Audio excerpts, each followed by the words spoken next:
रात के 9 बजे पति ऑफिस से घर आया। पत्नी ने आते ही उससे लड़ना शुरू कर दिया क्योंकि वह उसे पसंद नहीं करती थी। पति ने कहा, मुझे खाना तो दे दो, बहुत भूख लगी है। पत्नी बोली, खुद जाकर खा लो, मुझे नींद आ रही है। पति चुपचाप सुनता रहा और पत्नी पूरी रात उससे लड़ती रही। जब सुबह हुई तो पति ने कहा, मुझे नाश्ता तो दे दो। पत्नी ने गुस्से में कहा, मैं तुझसे तंग आ गई हूँ, भगवान करे तू मर जाए। पति कुछ नहीं बोला और चुपचाप ऑफिस चला गया। पत्नी अपने बच्चों को स्कूल से लेकर वापस आ ही रही थी तो उसने देखा घर के सामने भीड़ लगी हुई थी।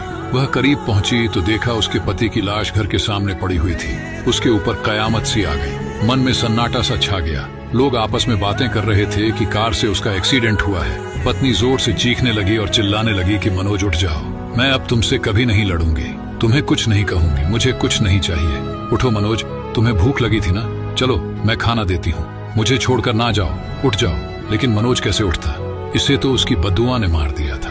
मनोज के जाने के बाद पत्नी को दुनिया के रंग नजर आने लगे, रिश्ते बदलते दिखने लगे, उसके अपने उससे मुंह मोड़ने लगे, दुनिया के लोग उसे गंदी नजरों से देखने लगे। फिर कुछ दिनों में उसे उसका घर भी छीन लिया गया। जो हिस्सा उसका बनता था ससुराल वालों ने उसे दे दिया।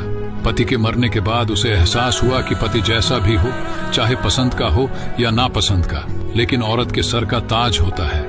अगर सहमत है तो कमेंट में यस जरूर लिखें।